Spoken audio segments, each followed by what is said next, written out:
Okay. What's the question?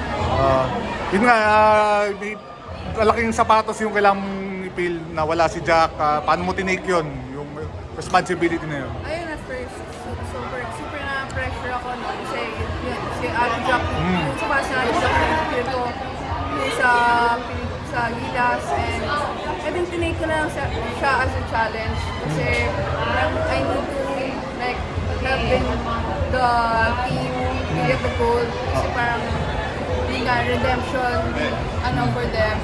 Wala, ayun lang. Super happy ko na nakuha namin yung goal. Tingin mo after this, talagang na-establish mo na rin yung tawag dito, yung spot mo dito sa team with this performance mo sa SEA Games, and how will that help you moving forward sa mga future competitions ng Gilas? Hindi ko naman iniisip na parang sure ako na line up with coach. Alam ko may mas maraming magagaling din sa akin.